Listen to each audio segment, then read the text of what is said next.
আল্লাহ তাআলা মনে করাই দিছে বান্দা যে তোমরা যদি আখিরাত ভুলে যাও, পরকাল ভুলে যাও, আমার বন্দিগি ভুলে যাও, আমার হুকুম ভুলে যাও, তো মনে রাখো, আল্লাহ তাআলা বলছে মনে রাখো বান্দা, প্রথম যেদিন তোমার মৃত্যু হবে, এই মৃত্যুর প্রথম জান কবজ মালাকুল মউত আজরাইল যখন রুহু কবজ করবে, সেদিন থেকে তোমার যন্ত্রণা কষ্ট শুরু হবে। আল্লাহর কসম, আল্লাহ বলছে বান্দা আর কোনো দিন সেই যন্ত্রণা শেষ হবে না। প্রথম যেদিন রুহু কবজ হবে, মৃত্যুবরণ করবে, সেদিন থেকে তোমার মৃত্যুর যন্ত্রণা দিয়া শুরু, আর কোনো দিন তোমার সুখ আর মিলবে না, হাসি আর ফুটবে না, আর কোনো দিন আযাবের বিরতি হবে না। এই দেখেন আল্লাহ বলে। এবার শুধু তর্জমাটা শুনেন, তাইলে আমার কথা শেষ। 29 পারা 75 নম্বর সূরা, আল্লাহ তাআলা বলেন কাল্লা বাল তুহিব্বুনাল আজিলা। আমার বান্দা, এতভাবে আমি তোমাদেরকে আখিরাতের কথা বললাম, কিয়ামতের কথা বললাম, অথচ তোমরা তো দুনিয়াকেই কেবল ভালোবেসে ফেলেছ। ওয়াতাদারুনাল আখিরা, আখিরাতকে ছেড়ে দিয়েছ। তো আল্লাহ তাআলা বলেন বান্দা, ছেড়ে দিলেও মনে রাখবা আখিরাতে কিন্তু যেতেই হবে। কথা বলেন না কেন? যেতে হবে নি, এটা বুঝেননি? মনে করেন আমি বুঝছি না, এই কারণে ফেরেশতা বলবো না, তো আপনি বুঝছেন না, তো ঠিক আছে আপনি দুনিয়াতেই থাকেন। কথা বলেন না, এমন কোনো সুযোগ আছে না। আল্লাহ তাআলা বলেন হাসরের ময়দানে তোমাদেরকে দাঁড়াইতেই হবে, আর সেদিন সমস্ত মানুষের চেহারা হবে দুই রকম। ওয়ুজুহুন ইয়াওমাইদিন নাযিরা, হাসরের ময়দানে কিছু মানুষের চেহারা থাকবে পূর্ণিমার চাঁদের মতো উজ্জ্বল। ইলা রাব্বিহা নাযিরা, আল্লাহু আকবার। তারা সরাসরি তাদের রব আল্লাহকে সচক্ষে দেখতে থাকবে। ওয়ুজুহুন ইয়াওমাইদিন বাসিরা, কিছু মানুষের চেহারা হবে বিমর্ষ, মলিন, কুৎসিত। তাযুন্নু আন ইউফআলা বিহা ফাকিরা। আমার যুবক ভাই, এই আয়াতের তর্জমা শোনো। আল্লাহ তাআলা বলেন হাসরের ময়দানে নাফরমান মলিন চেহারায় দাঁড়াবে, আর তখন সে বুঝে ফেলবে, তার কলিজার মধ্যে সারাক্ষণের কথা আসবে যে আজকে আল্লাহর আযাব তার কোমরের হাড্ডি ভাঙা ফেলবে। আন ইউফআলা বিহা ফাকিরা অর্থ কোমরের হাড্ডি। আল্লাহ বলেন নাফরমান বুঝে ফেলবে আজকে আল্লাহর আযাব তার কোমরের হাড্ডি ভাঙা ফেলবে। কোমরের হাড্ডি যদি কারো ভাঙা ফেলে, তো সে আর দাঁড়ায় থাকতে পারে না। পারে কি? সে আর দাঁড়ায় থাকতে পারে না। আল্লাহ তাআলা বলেন কাল্লা ইজা বালাগাতিত তারাকি, তোমার যন্ত্রণা শুরু হবে কোত্থেকে?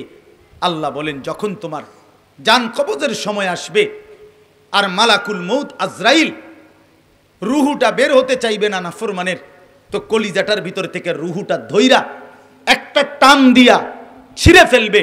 এই ছিঁড়ে ফেলবার সাথে সাথে তারাকি, আল্লাহ বলেন প্রত্যেক নাফরমানের রুহু কলিজা যখন টান দিয়া ছিঁড়বে আজরাইল, তখন কণ্ঠনালীর কাছে চলে আসবে। কণ্ঠনালী। এরপরে ভাই, এরপরের কথাটা আমি একটা জিনিস দিয়ে বুঝাইতে হবে। এইটা দিয়ে বুঝতে সুবিধা হবে। এই যে টিস্যুটা, এটা কিন্তু আপনি বাইর করতে খুব সহজ। এই যে টান দিলেই বের হয়ে গেল না, এটা কোনো ঝামেলা আছে বাইর হইতে? আচ্ছা, এইখানে দেখেন একটা জিনিস আছে, এই একটা পলিথিন আছে, এই যে পলিথিন দেখছেন, এই পলিথিনটা কিন্তু টাইট করে এটার সাথে লাগানো। এইটা আপনি টান দিলে খুলবে না, খুলবে এমনি স্বাভাবিকভাবে। ওই টিস্যুটা যেরকম বের হয়ে গেছে, এটা কি এমন বের হবে? তো এটারে কি করতে হবে? বের করতে হইলে এইভাবে টাইনা ছিটতে হবে। এটা সিরা ছাড়া উপায় আছে কি? এইটারে টাইনা টাইনা ছিটতে হবে। এই যে এরকম ছিট। আল্লাহর কসম, নবী বলছে নাফরমান পাপী প্রথমত মালাকুল মউত তার কলজাটার থেকে রুহুটা টাইনা ছিঁড়ে দিলে কণ্ঠনালীর কাছে আসবে। এবার কণ্ঠনালীর থেকে বের হতে চাইবে না, মালাকুল মউত আজরাইল এইভাবে টাইনা হেসরাইয়া টুকরা টুকরা করে ছিঁড়া এরপরে বাহির করে। আল্লাহর কসম, এটা হাদিসে আছে। নাফরমান বন্ধু তোর কলজা ছিঁড়া ফেলবে, তোর রুহুটা ছিঁড়া ফেলবে আজরাইল।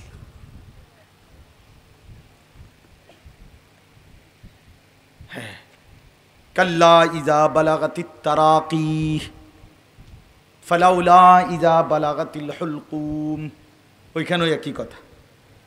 ওয়ালাউ তারা ইদিয যালিমুনা ফি গামারাতিল মাউত। আল্লাহ বলে, বন্ধু আমি যদি আপনারে সচক্ষে দেখাইতাম নাফরমানের মৃত্যুর যন্ত্রণা কতটা ভয়ানক, আপনি যদি দেখতেন বন্ধু অস্থির হয়ে যাইতেন, উম্মতের দরদে কাঁদতেন বন্ধু, হায় আমার উম্মতের কষ্ট কেমন হবে, কেমন হবে। মাফ করে দেন। কাল্লা ইযা বালাগাতিত তারাকি, আল্লাহ বলে নাফরমানের মৃত্যুর যন্ত্রণা রূহটাকে টেনে যখন কণ্ঠনালীতে চলে আসবে, নাফরমান তখন ছটফট করবে। অকিলা মান রাক, আশপাশের স্বজনরা বলবে তখন, কে তাকে এখন ফুঁ দিবে, কে তাকে ঝাড় দেবে, ফুঁক দেবে। তখন সবাই বলবে, কবিরাজ ডাকো, বৈদ্য ডাকো, ওজা ডাকো, ডাক্তার ডাকো, অ্যাম্বুলেন্স ডাকো, ওরে বাঁচাও, দেখো না কেমন ছটফট করছি। ওয়ান্না আন্নাহুল ফিরাক, আল্লাহ বলে কিন্তু নাফরমান বুঝে ফেলবে আজকে তাকে দুনিয়া থেকেই বিচ্ছিন্ন হইতে হবে। আজ আর ডাক্তার ডেকেও লাভ নাই, হসপিটালে নিয়েও লাভ নাই, লাভ নাই, লাভ নাই। মালাকুল মউত আজরাইল তো দাঁড়ায় গেছে, নাফরমান তো আজরাইলকে দেখতেছে। খোদার কসম বন্ধু, আত্মীয় স্বজন তো কেউ দেখে না, কিন্তু ওই ব্যক্তি তো সরাসরি দেখে। নবীজি বলছেন, প্রতিটা মানুষ ইমানদার হোক নাফরমান হোক, আজরাইল সামনাসামনে দেখা না দিয়া কারো জান কবজ করে না। হ্যাঁ, আগে আগে দাঁড়ায় আইসা, আগে বুঝায় হেরে আমি মালাকুল মউত, এরপরে রুহ কবজ করে। বিশ্বাস করে নবীজি বলছেন, ইমানদারের কাছে আইসা সুন্দর আকৃতিতে মালাকুল মউত আইসা বলে, হে আল্লাহর প্রিয় বান্দা, পবিত্র আত্মা, আল্লাহর সন্তুষ্টির জন্য বেরিয়ে আসো। আল্লাহ রাসূল সাল্লাল্লাহু আলাইহি ওয়াসাল্লাম বলছেন, জগ, কলস, গ্লাস পানি ভরা, এটা যদি কাইত করে তো পানি পড়ে যেরকম সুন্দরভাবে না আরামসে, আল্লাহ রাসূল সাল্লাল্লাহু আলাইহি ওয়াসাল্লাম বলছেন ইমানদারের রূহ এরকম আরামসে মালাকুল মউতের হাতে চলে আসে। বাহ, আল্লাহ তৌফিক দান করে। আর নাফরমানেরটা আসবে না, ছিঁড়া ছিঁড়া বাইর করবে, ছিঁড়া ছিঁড়া। আমি তো উদাহরণ দিছি এটা দিয়ে না, নবীজি উদাহরণ দিছেন, আমি তো মনে করে বুঝানোর লাগিয়া কইছি আর ইয়ে। নবীজি উদাহরণ দিছেন কাবাবের, শিক কাবাব দেখছেন না আপনারা? শিক কাবাব যেন শিকের মধ্যে যে গোশত পোড়ায়, তো এইটার নিয়ম কি?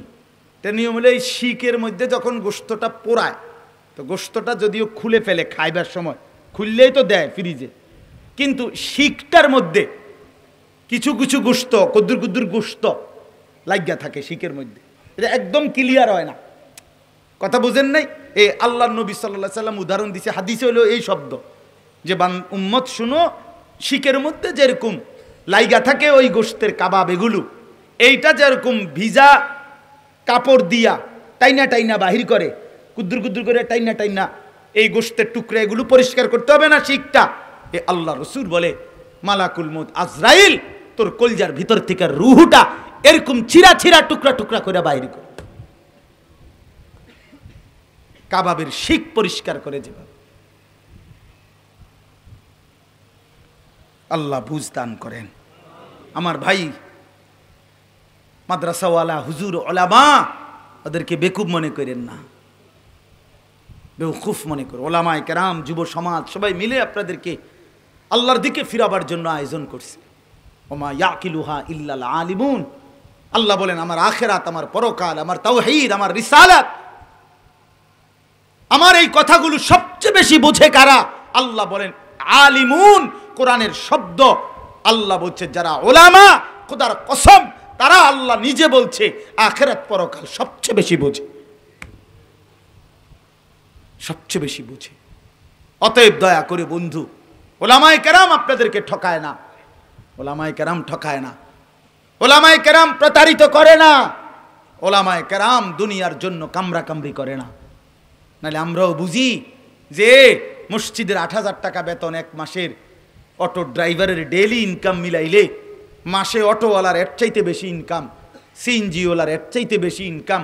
এটা আমরাও বুঝি, আমাদের এই হুজুররাও বুঝে, সবাই বুঝে যে এর থেকে বালা অটো চালাইলে বালা, এর থেকে বালা সিএনজি চালাইলে বালা। এই 8,000 টাকা, 6,000 টাকা, 10,000 টাকা, 12,000 টাকা, তাও সব সময় নগদ পাওয়া যায় না, বাকি থাকে ঘুরায় গাড়ায় দেয়, ভাঙ্গা ভাঙ্গা দেয়, কত রকমের জোরাতালি দিয়া দেয়। কিন্তু ইমাম সাহেব আল্লাহর উপরে ভরসা কইরা খোদার 12 মাস মালিকের ঘরে গোলামির সেজদা করতেই থাকে। সে বুঝে এটুকু দুনিয়া কোনো রকম পার হলেই হবে, আখেরাতে মিললেই হবে, আখেরাতে মিললেই হবে। নাহলে আমরা বোকানা, বোকানা। একজন সিএনজি ড্রাইভার যদি ডেইলি 1,000 টাকা ইনকাম করে, তাহলে মাসে 30,000 টাকা, এটা আমরা বুঝবো না কেন? কোনো হুজুর চেষ্টা করলে সিএনজি চালাইতে পারবে না? কথা বলেন না কেন? সিএনজি চালানো এটা কি খুব ঢাকা ইউনিভার্সিটির মাস্টার্স? তো তাইলে দুনিয়া কামাই করা তো সবাই বুঝে ভাইয়া। আপনারা যেমন ভাত মাছ খেয়ে বড় হইছেন, আমরাও তো ভাত মাছ খাইয়েই বড় হয়েছি। আমরা কি সিরা সাবাইয়া বড় হয়েছি? এই জন্য বললাম ওলামায়ে কেরাম, দিনদার শ্রেণী, নামাজি মানুষ যারা, তারা আল্লাহর আখেরাতকে বুঝে, এই জন্য তারা দুনিয়া ত্যাগ করে আখেরাতের তালাশ করে। তো আল্লাহ তাআলা বলেন ওয়াকিলা মান রাক, স্বজনরা বলবে তারে এখন রক্ষা করবে কে? ওয়াযান্না আন্নাহুল ফিরাক, অথচ সে বুঝে ফেলছে তাকে এখন দুনিয়া ছেড়ে যেতেই হবে, নাফরমান। ওয়ালতাফাতিস সাকু বিসাক, আল্লাহ তাআলা বলেন এই নাফরমান পাপী পায়ের যেই 2টা গোছা, আমরা যে জুতা পরি, পায়ের গোড়ালি, আল্লাহ তাআলা বলে 2 পায়ের গোড়ালি নাফরমান মালাকুল মউত আজরাইল আসলে মৃত্যুর যন্ত্রণায় তার 2 পায়ের গোড়ালি এভাবে মিলে যাবে, কিন্তু ভয়ে, আতঙ্কে, কষ্টে, যন্ত্রণায় 2টা পাও একটু নাড়াইবার মতো ক্ষমতাও তার থাকবে। ইলা রব্বিকা ইয়াউমা ইদিনিল মাসাক, এই অবস্থায় সে আল্লাহর কাছে ফিরতে হবে। এই শেষ কথা হলো, এবার মৃত্যুর যন্ত্রণা কেন এমন ভয়ানক হইল? সিরা টুকরা টুকরা কইরা টাইনা হেসরাইয়া নাফরমানের রুহু কেন বের করলো ফেরেশতা? আল্লাহ বলেন শোনো, কারণ ফালা সাদ্দাকা, যুবক ভাই শেষ কথা শোনো, ফালা সাদ্দাকা ওয়ালা সাল্লা, আল্লাহ বলেন কারণ এই নাফরমান আমি আল্লাহকে বিশ্বাস করে নাই, ওয়ালা সাল্লা, ওয়ালা সাল্লা, এবং নামাজ আদায় করে নাই। এই জন্য বেনামাজি ছেলেরা মনে রাখো, কলজাটা ছিঁড়া ফেলবেন। মাতবরি মাস্তানি, হ্যাঁ আচ্ছা করো না, ভাতে তো খাও, আর কিতা ভাতে তো খাও।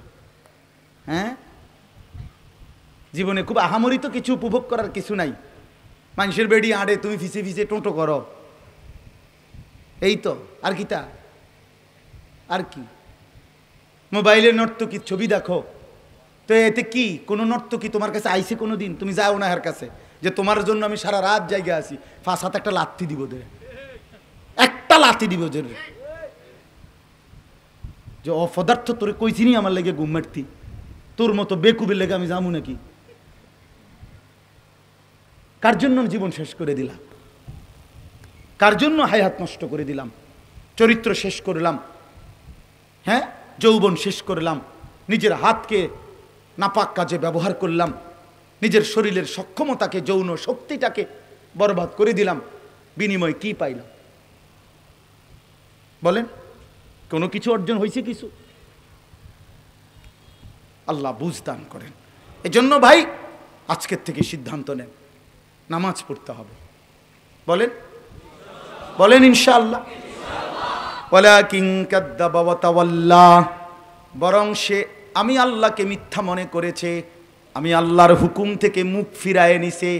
সুম্মা যাহাবা ইলা আহলিহি ইয়াতামাত্তা, আল্লাহ বলেন সমস্ত নাফরমানি করেও, এক ওয়াক্ত নামাজ না পড়েও নাফরমান, স্ত্রী সন্তান পরিবারের মাঝে অহংকারের সাথে ঘোরাফেরা করছে, চলাফেরা করছে, নামাজ নাই, হালাল রোজগার নাই, কিন্তু চেহারা সুরতে এমন বাপ সাহেব যেন জমিদার, বাটফার, কোনো লজ্জা শরমও নাই, সিটার, আইসা ঘরে বউ বাচ্চার সাথে এমনভাবে কথাবার্তা বলতেছে যে অহংকারী বাপ, অথচ ওজনে কম দিয়া, সুদের লেনদেন কইরা, কিস্তিতে লেনদেন কইরা, হারাম রোজগার কইরা, হাজারো মানুষকে ঠকাইয়া বাটপার সিটার তুমি আইছো এখন ঘরে অহংকার করে বউ বাচ্চার কাছে বসে আছো, সংসার চালাইতেছো। আল্লাহ বলেন অহংকারী, তোর উঁচা মাথা আমি নিচু করবই করব। খাফিদাতুর রাফিআ, নিচু করে দেব। আউলা লাকা ফাআউলা সুম্মা আউলা লাকা ফাআউলা। আল্লাহ তাআলা বলেন, এই শেষ কথা হলো, আল্লাহ তাআলা বলেন, হে নাফরমান মনে রেখো আমি আল্লাহ বলছি, আউলা লাকা তোমার জন্য দুর্ভোগ, ফাআউলা আবারও বলছি তোমার জন্য দুর্ভোগ, সুম্মা আউলা লাকা আবারও বলছি তোমার জন্য দুর্ভোগ, ফাআউলা আবারও বলছি তোমার জন্য দুর্ভোগ। আল্লাহ 4 বার বলছে বান্দা নাফরমান মনে রেখো তোমার জন্য আযাব, তোমার জন্য আযাব, তোমার জন্য আযাব, তোমার জন্য আযাব। কয়বার? কয়বার? কেন 4 বার বললেন? তাফসীরের মধ্যে লিখছে, একবার জান কবজের সময়, দ্বিতীয়বার কবরের সময়, তৃতীয়বার হাসরের ময়দানে, চতুর্থবার জাহান্নাম। কষ্ট পাইবা তুমি জান কবজের সময়, কষ্ট পাইবা তুমি কবরে থাকাকালীন, কষ্ট পাইবা তুমি হাসরের ময়দানে, কষ্ট পাইবা তুমি জাহান্নাম। তোমারে আর কোনোদিন ছাড়া হবে না। এই শেষ কথা আমার। এই জন্য বন্ধু আমার, আমরা এখন দোয়া করি। এর আগে সবাই ইনশাআল্লাহ, অনেক ছেলে তোমরা বসছো ভাই, আমি সব সময় আমি বহুত বড় আহাজারি করি, উদ্দেশ্য শুধু আমার একটাই, মুসলমানের নওজোয়ান ফিরবে। নাইলে ভাই আসলেই এত চিৎকার চেঁচামেচি করার মাকসাদ এটাই, আমি খুব বলি। এই জন্য ভাই আমার, এই নাফরমানির জিন্দেগি ছেড়ে দেই। আমরা নিয়ত করি ইনশাআল্লাহ 5 ওয়াক্ত নামাজ পড়বো ইনশাআল্লাহ। বিশেষ করে 15 বছর থেকে 30 বছর যাদের বয়স, 14-15 থেকে, তারা নিয়ত করো, হাত তুললে নিয়ত করো। বুড়া মানুষ না, বুড়া মানুষ হাত তুললেন না, নওজোয়ান নওজোয়ান হাত তোলেন, নওজোয়ানরা হাত তোলেন। মাশাআল্লাহ, নিয়ত করলাম তো আমরা ইনশাআল্লাহ। আল্লাহ তাআলা আমাদেরকে তৌফিক দান করেন। আল্লাহ তাআলা, তোমরা যুবকরা ইনশাআল্লাহ ফিরলে, তোমরা নামাজি হইলে ইনশাআল্লাহ আগামী দিনে তোমরা ইমাম মাহদির পক্ষে লড়বা ইনশাআল্লাহ। খুব বেশি দরকার হবে, খুব বেশি দিন আর বাকি নাই, অল্প সময়ের ব্যবধানে সারা পৃথিবীব্যাপী হক বাতিলের লড়াই হবে, ইমান কুফরের লড়াই হবেই। তখন মুসলমানের যেই যুবক নামাজি হবে, সেজদাওয়ালা হবে, ইনশাআল্লাহ সে হকের পক্ষে জান বাজি রাখবে। আল্লাহ তাআলা এমন যুবক হিসাবে আমাদের এই নওজোয়ানদেরকে কবুল করে নেন। আজকে ওলামায়ে কেরাম, যুব সমাজ যে আয়োজন করেছে, আল্লাহ তাআলা এই আয়োজনে বরকত দেন, আগামী দিনেও চালু রাখবার তৌফিক দান করেন। আলহামদুলিল্লাহি রাব্বিল আলামিন। اللهم أنت السلام ومنك السلام تباركت يا ذا الجلال والإكرام। আল্লাহ আপনি মাফ করে দেন, মাওলাই করিম আপনি মাফ করে দেন, রাত গভীরে মাফ করে দেন। আপনার বান্দারা অনেক কষ্ট করেই আপনার কথা শুনেছে। আল্লাহ আপনি প্রত্যেকের জিন্দেগি বদলে দেন, প্রত্যেকের জীবন বদলে দেন। আল্লাহ প্রত্যেককে হায়াতের কদর করার তৌফিক দান করে, বাকিটা জীবন কদর করার তৌফিক দান করেন। আল্লাহ আপনি চাইলে এরা বদলে যাবে, আপনি না চাইলে কিছুই হবে না। আপনি দয়া করলে প্রতিটা কপাল সেজদাওয়ালা কপাল হবে। আপনি দয়া করেন, আপনি রহম করেন, রহম করে। আযাব দিলে আপনার কোনো লাভ নাই, মাফ করে দিলে আপনার কোনো ক্ষতি নাই। আপনি ফিরায় দিলে আশ্রয় দেবে কে? আপনি তাড়ায় দিলে রক্ষা করবে কে? আল্লাহ আপনি দয়া করেন, আপনি দয়া করেন। নামাজি বানায় দেন, নামাজি বানায় দেন। সেজদাওয়ালা কপাল বানান, কাঁদনেওয়ালা চোখ বানান, জিকিরওয়ালা জবান বানান, মোহাব্বতওয়ালা দিল বানান, বন্দিগিওয়ালা জিন্দিগি বানান। আল্লাহ ছেলেগুলোকে বদলে দেন, ছেলেগুলোকে বদলে দেন। আল্লাহ এদেরকে বদলে দেন, এদেরকে বদলে দেন, বদলে দেন। আল্লাহ একটা ছেলেকেও বঞ্চিত করেন না, একজন কেউ না, একজন কেউ না, একজন কেউ না, একজন কেউ। আমার বাবা চাচাদেরকে আরো বেশি নেক আমলের তৌফিক দান করেন। আমার মা বোনদেরকে পর্দা পুশিদাওয়ালা বানিয়ে দেন। মা ফাতেমা রাবেয়া বসরিয়ার মতো বানিয়ে দেন। সমস্ত কবরবাসীদেরকে মাফ করে দেন। কিয়ামত পর্যন্ত কবরের আযাব মাফ করে দেন। আজকের এই মাহফিলকে কবুল করে নেন। ওলামায়ে কেরাম নওজোয়ানদের এই ফিকির, এই মেহনত, এই আয়োজনের মধ্যে আপনি বরকত দান করেন। আগামী দিনেও এই মাহফিল চালু রাখবার তৌফিক দান করেন। আল্লাহ আমাদের সবাইকে কবুল করে নেন। অসুস্থ বিমারি যারা শিফা করে দেন। প্রত্যেকের কামাই রুজিতে হালাল বরকত দেন। প্রবাসী যারা বিদেশি সহি সালামতে নিরাপদে রাখেন মাওলা। যার যত নেক মাকসাদ আছে আপনি পূরণ করে দেন। এই মাহফিল বাস্তবায়ন করতে গিয়ে যে যেভাবে অংশগ্রহণ করেছে, সহযোগিতা করেছে, সকলকে উত্তম বিনিময় দান করেন। যে যে মাকসাদে দোয়া চেয়েছে নেক মাকসাদ পূরণ করে দেন। আল্লাহ আমার দেশকে নিরাপদ করে দেন। গোটা দেশের উপরে খায়ের ও বরকত দান করেন। আল্লাহ প্রতি ইঞ্চি জমিনের মধ্যে কোরআনের নূর জারি করে দেন। ইসলামের আলো জ্বালিয়ে দেন। আল্লাহ রাত গভীরে ফরিয়াদ, আমাদেরকে একজন ইনসাফগার শাসক দান করেন। আমরা ন্যায়পরায়ণ শাসক চাই। আমরা ইমামে আদেল চাই। আমাদেরকে ইমামে আদেল দান করেন। আর কোন জালেম আমাদের উপরে চাপাইয়া দিয়েন না, না মাওলা দিয়েন না। আমরা আর জুলুমের শিকার হতে চাই না। আমরা কোরআনের আলোয় বাঁচতে চাই। আমরা ইসলামের আলোতে বড় হতে চাই। আমাদের প্রজন্মকে আমরা কোরআনের নূরে রঙিন করতে চাই। আপনি তৌফিক দেন, আপনি হিম্মত দান করেন। আয় আল্লাহ সারা পৃথিবীর মজলুম মুসলমানদেরকে মাফ করে দেন, রেহাই দিয়ে দেন, রেহাই দিয়ে মুসলমানকে বাঁচান মাওলা। মায়ের রক্ত আর কত ঝরবে মাওলা।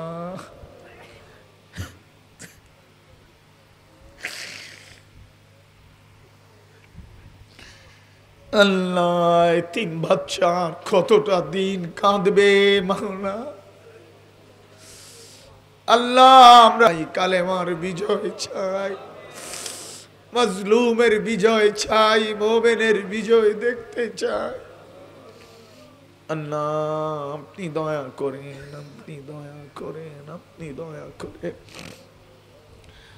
রব্বির হামহুমা কামা রব্বায়ানি সগীরা। আল্লাহুম্মা ইন্না নাসআলুকাল হুদা ওয়াত তুকা ওয়াল আফাফা ওয়াল গিনা। আল্লাহুম্মা আরহামনা বিতারকিল মাআসি ওয়ালা তুশকিনা বিমাসিয়াতিক। সুবহানা রাব্বিকা রাব্বিল ইজ্জাতি আম্মা ইয়াসিফুন ওয়া সালামুন আলাল মুরসালিন ওয়ালহামদুলিল্লাহি রাব্বিল আলামিন।